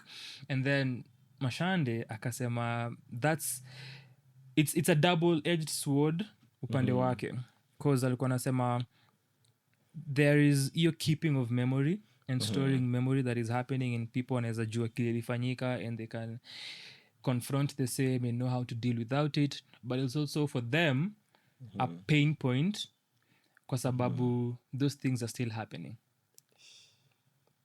So I found that to be profound because it's still happening and those systems za apartheid are still maintained and are still functioning In Brazil. in South Africa, and that is still a reality that they are dealing with. So I found that to be beautiful, hiyo exchange walikuwa nayo. And then Alea, I have to mention Alea Kasam's performance here, 100 Years of Samosas. Yes. That was a beautiful and poignant story ya familia yao, their generations. Ilikuwa so beautifully done. I had a lot of enjoyment from kusikia hiyo story and how Ali tell in detail and then so much emotion and kuangalia afterwards because walikuwa na conversation na Rajan Yes. just talking about the Asian community in Kenya because that is also another thing. Or them now settling, making Kenya their home, the Asian community. Sasa now. unajua there's that, right? Kuna watu wenye walikuja na wakasettle but pia kuna a large part of them, this is their home. Yeah. They're born This is here. all- Wamezaliwa this is huku. all they know Yeah. for generations. Yeah. And you were one of the thoughts when you think about the community. We usually think about au kukuja na kujiestablish hapa na for generations kuna wenye this has been their home. And so going back to what tulikuwa naongelea earlier, if they go back to the Asian countries, is that really home for them? Is that Right? So okay? there's that. So they were discussing the Asian community, South Asian communities huku and their interactions na concept ya home, the interactions with this space, and kulikuwa na lot that also came out. Kuna Mudhondi Garland wa story moja alitupea story ya that morning akuja to the festival, alikuwa naongea na Uber driver akamshukula anaishia na kudiscuss nini, and then the Uber driver akamuuliza hawa India hao watakangi tuwaoe and that ika bring in hiyo conversation ya hiyo segregation between them and other communities. Ika bring in pia Azalea alikuwa na speak, alikuwa nasema that their community now has to also confront hizo story za economic inequalities, tying it back to colonialism and the hierarchy vile ilikuwa organized with whites and then the Asian community and then the natives. Because whenever we think about that community, the Asian community, what happens ni we usually think of them as better economically than we are, and then tunaangalianga pia where they live, how they've organized their lives economically, and Alea pia alikuwa na note that is usually what they focus on sana, ni take care of the economic aspect of their lives. So there comes in story their business acumen and how that is tied to who they are. Alikuwa nasema sa wa branch out pia wafikiri also politically and socially, how they can go about more integration na vitu kama hivo. Of course Rajana kaongelea history ya the community huku, kazi imefanya na Awas the magazine, kuangalia pia vitu kama the Arusha Declaration and what it meant for that country as far as integration, to ensure the community society is one. Wakatouch on Idi Amin, I think ilikuwa 72 ilikuwa 72 akiambia Asians wa vacate na watoke country yao and what that meant.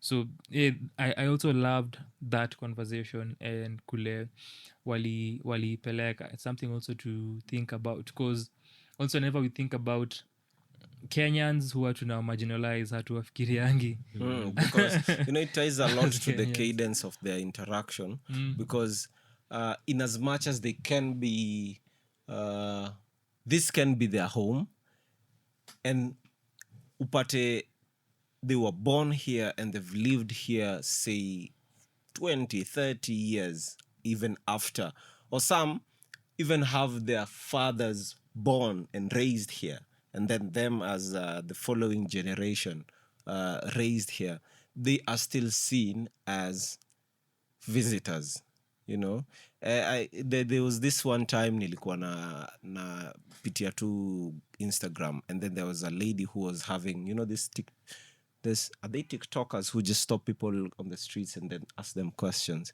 So alikuwa anaulizwa if they really love the idea of what Kenya is, and this lady was talking about how she was born here, she's grown up here, but her parents, having been from different races and deciding to settle here, every time her appearance make her seem foreign. Ataambiwa say, manze, I know Kenya. Like, she's had to know more about the streets more than the typical Kenyan knows, just to prove that but she's like, she will never fit. That hapo nilifeel pain yake. She was like, it hurt me that sometimes I feel like just because I look different, I will never fit. I will only fit after a second interaction. First interaction, I am not fitting. I am always this foreigner who is probably here on a mission to do something, business, maybe a tourist, and then a second introduction just to prove to people I was born here. And alikuwa anasema she prefers staying in Britain in as much as she really loves Kenya. Yes, because in Britain, she can comfortably consider herself a foreigner, like, I'm a visitor here. I don't have to be like you people. You consider me a visitor, and I'm indeed visitor indeed. Yeah. Now also something to think about ni as I was telling you jana, ni kuhusu how disruptions na uprootings of people from their homes may become a regular phenomenon. Yeah. Now it also ties to how we think about home, na how people interact na the idea of home. So for example, you can think about post-election violence. Also walikuwa displaced from homes zile walikuwa wameishi for years. And people whom they had lived with for years. Kuna hiyo nikupe example ya Bangu makija zao kuchomwa na kuambiwa watu wazidi places zingine. So hizi ni phenomena that zina happen. Na pia nikafikiria of Morocco. Oh yes. With the earthquake, Oh yes. displacing people, disrupting homes in the literal sense, na Libya with the floods. Yes. that We. wamekuwa The displaced. Europeans of Africa wanasafa. We. Morocco ilikata usaidizi from France na Algeria. Kuna political underpinnings there, so kuna some quotes that nilikuwa naandika na ningependa nisome here that also stood out for me during those conversations. So Jennifer alisema departures become returns and returns Yes. become departures. Yes. That was powerful. That's what Sam alikuwa na recount earlier. Leila alisema what Slim ulikuwa nasema, that outside of the home my worth declines. Yeah. I Yes, I love liked that. that. The farther you are from home, Yeah. Your value. inapungua sasa we ni a stranger kwa hizo places. It's like when ni We ni nani? You have to build that worth and create it. And the nearer you are to home, your value iki increase. And then Kalaf mwenye Irauka ametaja alisema hiyo nini, kuna hii concept ya you are returning to an idea as opposed to returning home, because what was has changed. Actually, that reminds me of the conversation I was having with Babo some years back, and Babo was traveling a lot, and alikuwa anasema akirudi ana find it hard adjusting, because when you go away you're changing as a person, but the idea of the people you left here stays constant. You know, mimi najua Irauka ka ule mse mwenye tuna vibigi anakuwaga free nikimkola ametokea. Najua Pablo ule mse mwenye mse wa Arsenali tu, unajua atapiga stories za politics. Ukirudi Arsenali Mse wa over. Ukirudi Macondo. wewe bwana. Ukirudi anaweza kuwa ameaccept your word. Ukirudi unapata Pablo ako na watoto wa 6, unaona. Pablo mpira ana time ya watoi CBC and you're struggling. CBC namkimbiza CBC atakuwa na bola atafanya homework na mtoi wake. manze. So wase wame change na wase wana change rapidly because the environment, the society is changing. Yeah, so hiyo ilikuwa inatie a lot to that. I also have kufikiria that your idea that you are returning to and you keeping that in your mind as things being constant is also when uko away we kujaribu kujistabilize. Okay. There's that.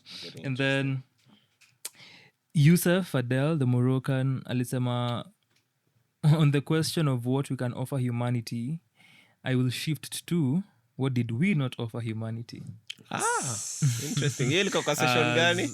as Africa. So that the question came up. Oh. That was So what did we not offer? Ilikuwa home in a story. Powerful. Yeah. So ilikuwa what exact session, but I love that was powerful. loved that. And then Alea akidiscuss the after story yake alisema I think we are in a battle against despair. And Isn't that the daily battle? zilikuwa beautiful sessions that tuli experience. Slim, unajua ukiwa hapa kuna for those sessions that we had I mentioned earlier, kulikuwa na feedback yako hapa. Aya. Get this work. Msome feedback yake. Aibebe kwa mgongo. Wende nayo nyumbani. So kulikuwa na from Brownie's Bikes, and I mentioned this last week nikisema aliacha comment kwa hiyo episode ya was Jesus Agender. Na ilikuwa I think tuwe na Pablo alisema no Adam. Is it in caps? Sema Adam was the perfect man until the fall. So the sex discussion stands because even the way of purity is tied to how Adam's fall was observed. We're talking about purity, sex purity, how that ties to to different genders, how that ties to purity, how we view Christ as a divine figure, Yeah. alafu birth yake, the immaculate conception, Conception, yeah. hizo dynamics zote. Nilisikiza Maybe kuna mse pia mwenye anasikia kumpea context. aende asikize. Atafute context, ache uzembe. Comment ingine from Brownie's Bikes again akasema, also the Bible has always used feet as euphemism for genitals, so there is that. Historical books have very different things to the Bible. The Bible was created to push an agenda, so either Jesus was agender, asexual, autistic, or erased. Thank you. So The when audacity. Mary Magdalene was washing, We. Acha hiyo mambo. Pablo uko wapi? That's interesting. No, that's interesting. You know? That's interesting. Are you calling it an OG? That's interesting because An logistic party? because Furaha kwa that same episode alisema, wow, this was such a deep convo. Of course, we are deep people. Alisema napenda vile the different topics tie to each other, and especially Roger's thoughts on Jesus being married to Magdalene. The love for protagonism will send you to your grave and you will rot in hell. In sulfur. Hey. And then this one was another one from Nyanchama na niliambia mlipatana na mkavi discourse. Alikuuliza maswali. Alianda, So ilikuwa I think the phenomenon of an anti-capitalist, anti-colonialist, anti-oppressive systems Christian is interesting. I'd love to know how Slim reconciles the two. I'm taking the liberty of projecting those identities on the poet because he made madness, hiyo ni piece flani ya Slim. I'm very open to being wrong, of course. Anajua di madness. We are. Anti-oppressive systems Christian. I also find that to be That there's a line. contradicting kwa sababu remember tukiwa third year kwa class ya literature tukistudy theory of literature, and wanakuambia the theories of literature, one of those was reading literature via a feministic lens. Now when we were having that class nakumbuka our lecturer tukifanya the groundwork na tukiset our foundation alipoke akauliza, is it possible or can there be, which has been a common question in feminist discourse na Christianity, is it possible kukuwa a Christian and a feminist? Kwanza ukiangalia the Christian ideals, ukiangalia Christian ideals na ukiangalia the foundation Christianity. Hebu ngoja kwanza. Are you saying Christian ideals are misogynistic? Yes. Hey. Without batting an eye. Amejibu. But they are. Would you like to argue against that? Not against a kind atheist.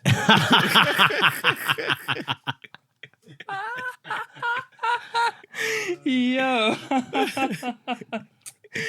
But I get what you're saying though. Endelea tu. Nashamaliza Nimeshakujibu. Umeniuliza swali kakujibu. Slim utaambia Hiyo tuta delve into that later on. tutachambua.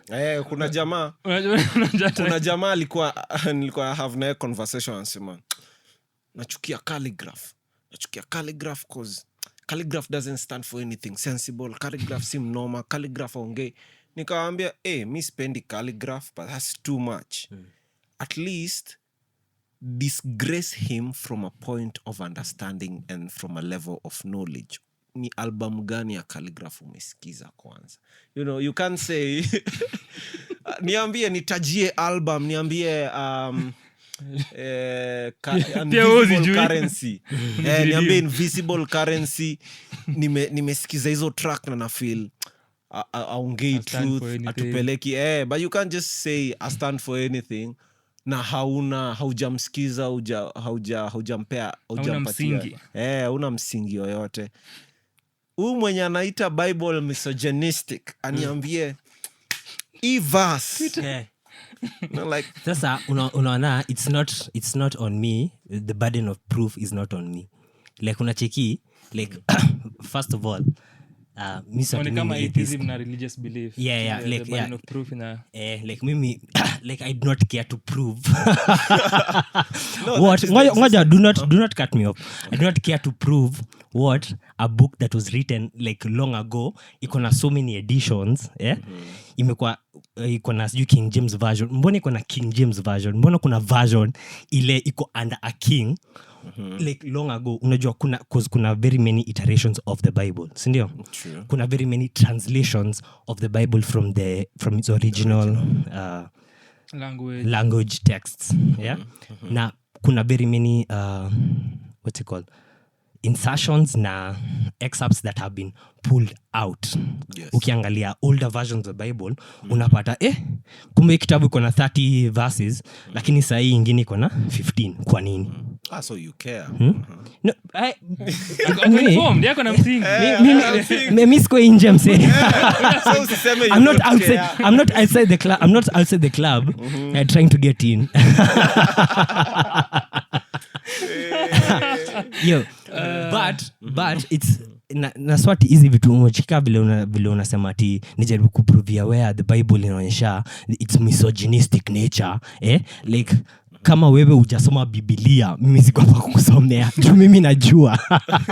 And you can clearly see how even in the Bible how women have been treated. Pia ukiangalia hata tuangalie tu vile tumeandikwa kwa sababu tunataka tuende kwa scriptures, nitajie at least 5 books zile zimeandikwa na women and then tutasema Bible si misogynistic. Hakuna Bible. Oh my goodness, hakuna. Haya sikuwa najua. Haya. Mimi niko na Dani. Oni every person kila mtu unajua kani Holy Spirit ana inspire. Sasa inspire my yangs pia the same na my brother. Yo uliza God. Mbona inspire tu my brother peke yake. Mimi sikuulizi. Mimi na prove the point that hakuna vile unaweza niambia Biblia si misogynistic. Christianity si misogynistic. Sawa nionyeshe. Wewe sema nini yako? Dudu mimi siko right. Ulikuwa sana.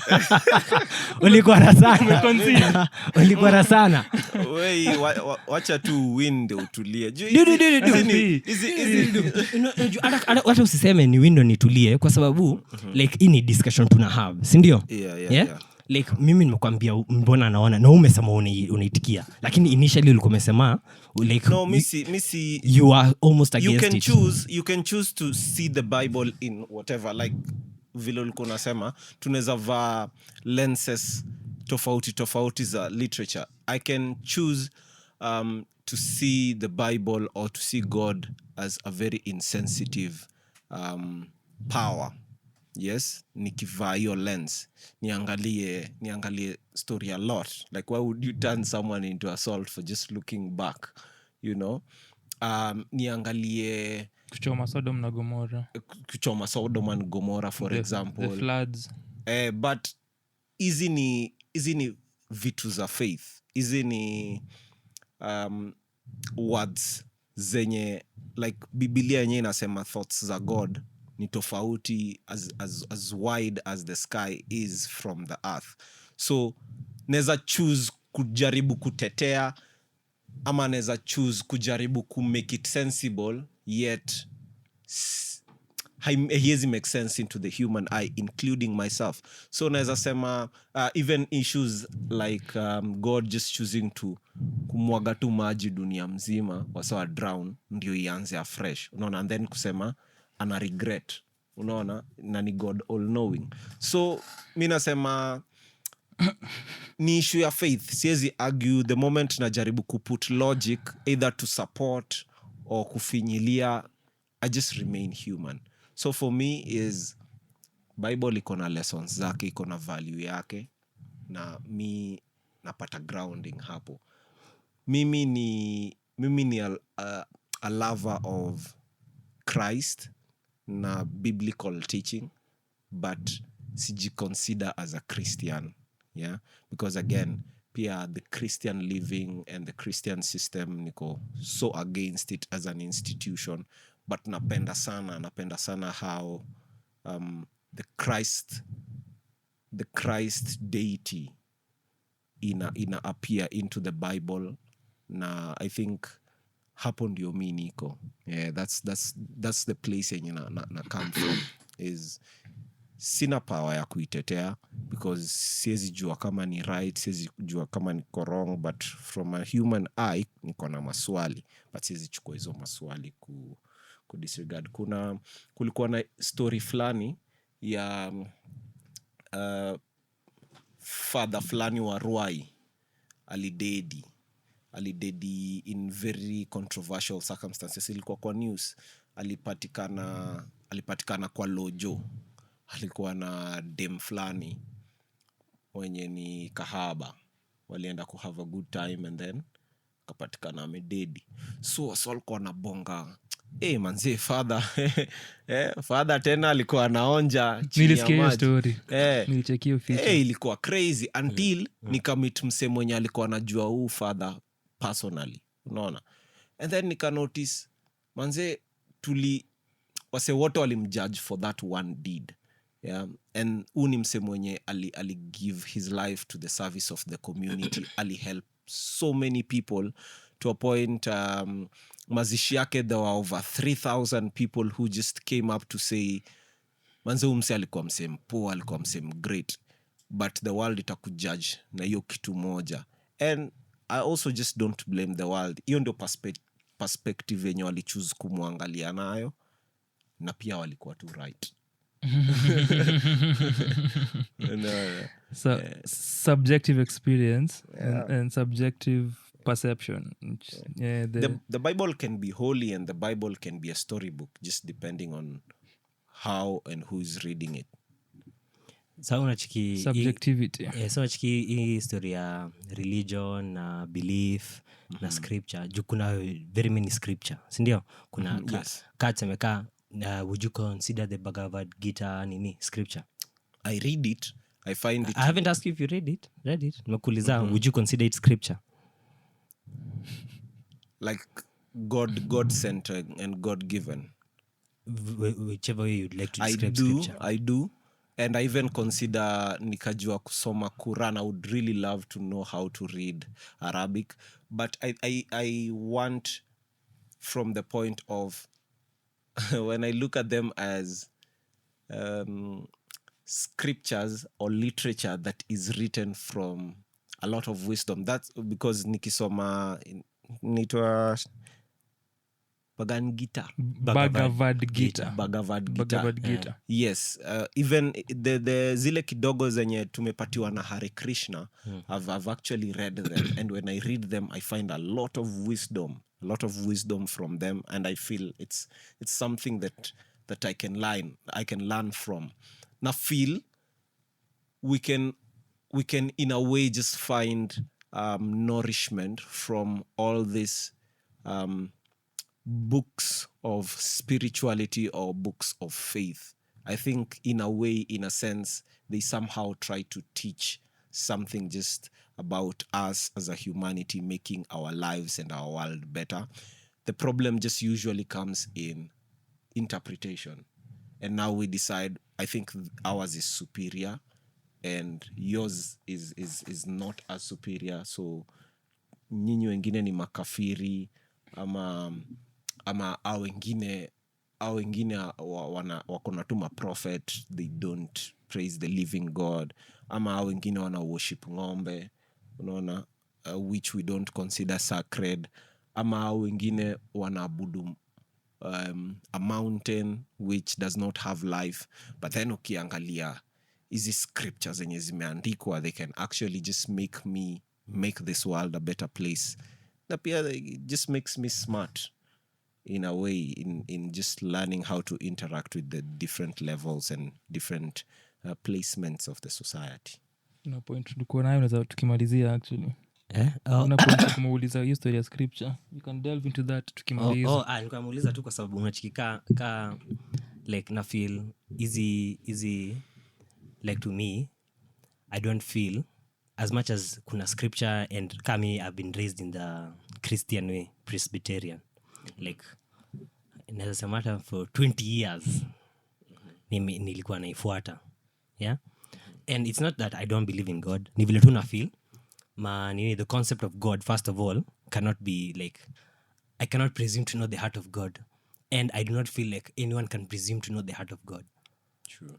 So vile msana vile watu wana describe even ndio God yuko ama even ndio ni like na feel considering vile hii dunia iko mi na feel the concept of God is not what we think. Like na feel so far every interaction ile nime have nayo mtu akiongelea how this being is like na feel sivo, sidhani God is like eternally benevolent ama nini, like maybe just God just is. Unajua maybe just, but then again mimi sijui anyway.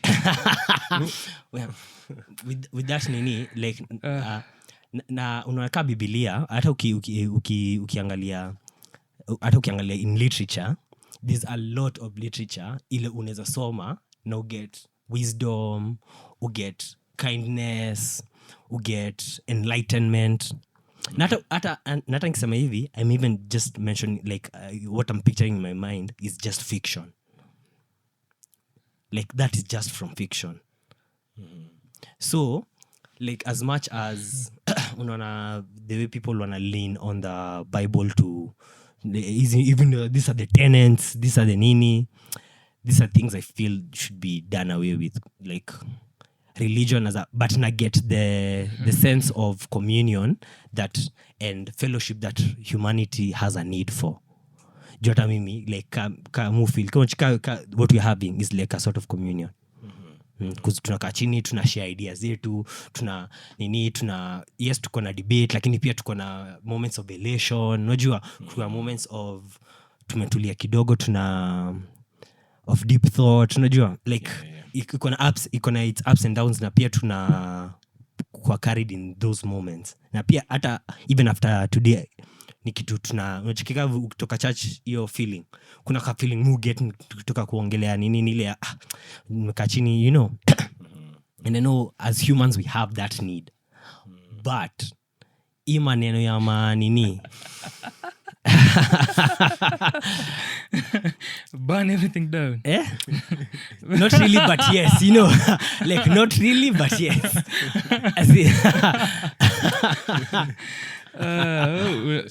Unaweza tuambia vile unaenda country ya nje tukimaliza? Do you need our fans to fund you? Naona pesa but na ni wachache. Do you need financial assistance? This man will be traveling. Mimi mambo na pesa I will take care. Liko nini? Ulitoa Macondo literary festival. Nikikwama utatuma paybill. Lakini kwa sai utasema utaambia watu kijana kupeleka ama utaka kuja uongele ukirudi? Watu wanaweza fika pale kwa mtandao waniambie manze, wish you safe journey, safe flight manze. I wish you safe flight. hapa. Sasa but I'm really just so excited, mostly about itakuwa the first time just getting in a place where I'm having, imagine 40 people from different cultures coming together for celebration of hii art yenye tunadu, hii art yenye tuna feel mostly haikui respected, haikui valued as much, unaona. Hii yenye bado wazazi wetu wanaitaga ile kitu yenye unafanyanga. Unaona? Like hata saa hii bado hajatambua ya anajua tu kijana wake anaenda kupanda ndege kufanya ile kitu anafanyanga, you know? And siwezi wa blame juu au amejua ile kitu yenye ina deserve jina ama kutajwa ni the sciences, hizo vitu zenye walikuwa wakiambiwa hizo ndo vitu zinajenga society, unaona, the technicality of career, unajua, the lawyers and the constitution, the doctors and the needles, you know, the drivers and the buses, the pilots and the planes.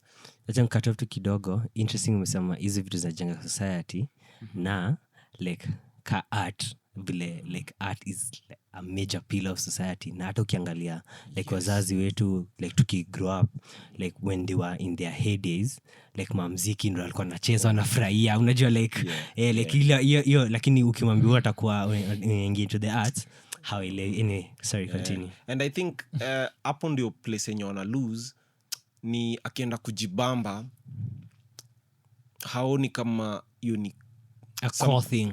Yes, in their existence. Yeah. They're like, I'm here to pass time. Haoni ni kama introspection sio kitu yenye ilikuwa valued kitambo, where una go through something na unaona hii mziki ni therapy. It's not considered therapy. It's just considered something I like listening to when I'm bored. Yeah. Or when I just don't feel myself. Yeah. And sasa kukuja this side where unajua tukaingia into a capitalistic society. Actually in my when I was doing the workshop exploring your niche, tulikuwa tuna trace. So the workshop entirely was redefining niche from what you do to who you are. So ilikuwa about you tracing how the person you are really influences the things that you do. So for you to really deeply understand, you get deeper into your core values, understand how your core values affect how you view your art, your taste of music, your taste of literature, your taste of movies, and what really stands out for you when you hear someone speak. There's some things when some people may speak ipite mtu mwingine lakini stick na wewe. It's something rooted deeply in your core values, and our environments and everything around us, they make us change our core values. So tulikuwa tuna identify what our core values are, na tulikuwa tuna, so nilipatia wase like 100 core values, and guys, and I was telling them to pick only 3. So you have a lot of things: trustworthiness, independence, faith, honesty, abundance, love. All those things we consider valuable, na nilikuwa naambia you must just pick 3.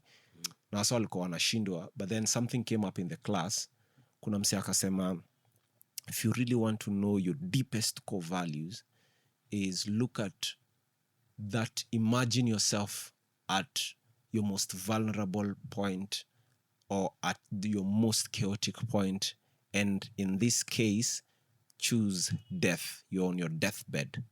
What do you truly value? From 1 hadi 3. Is it family? Is it love? Is it independence at that point? Is it abundance at that point? Unajua? So wase wakaanza kureevaluate, and then tukaconsider our core values change with time. Like kuna time family itakuwa your most core value, but then kuna time manze hata your family is not your core value. There are moments when just abundance is all that you want.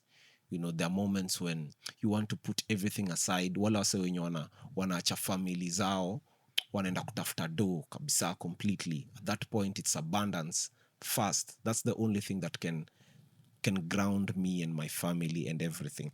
So tulikuwa nimeenda mimi nilikuwa nimekuuliza kama utaka pesa mutaki pesa.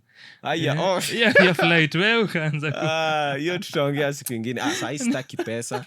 Sasa tu well wishes. Sasa nataka tu well wishes penye niko kuna pesa. Kuna abundance.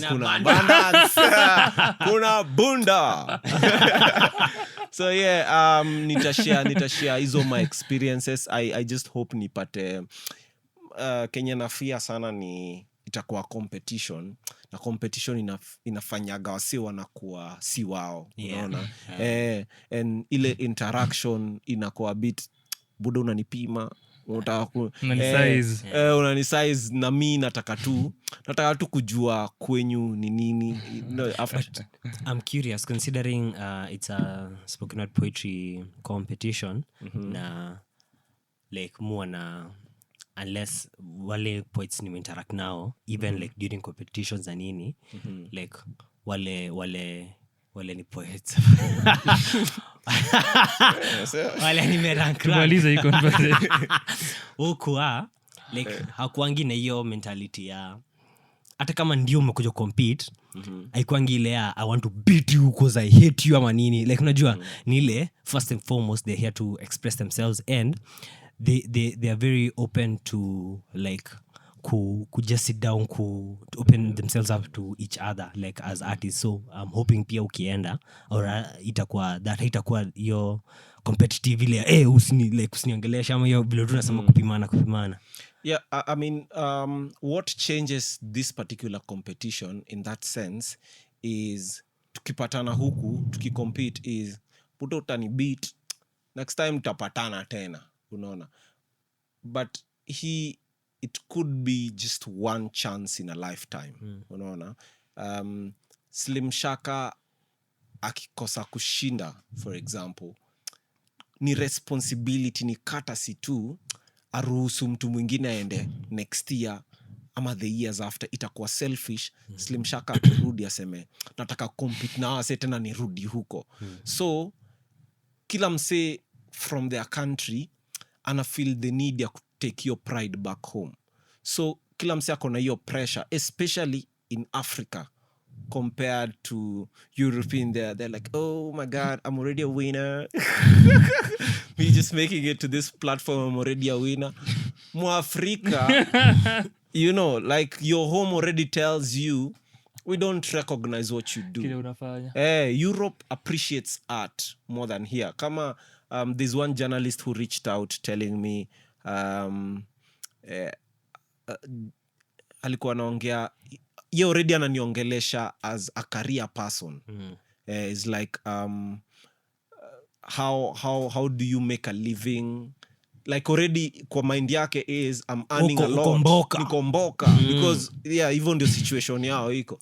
Starting to tell them this is a part-time thing ni a bit difficult. So the African poets mostly wako na hiyo pressure, wanataka kuimprove. Na you get it's not like they want to compete, they just want to take value back home. So that's how it is, man. So I'm just hoping your interaction itakuwa natural, itakuwa beautiful. Slim anasafiri atakuja tuambie mastori za kule atakuwa ameenda kama atarudi.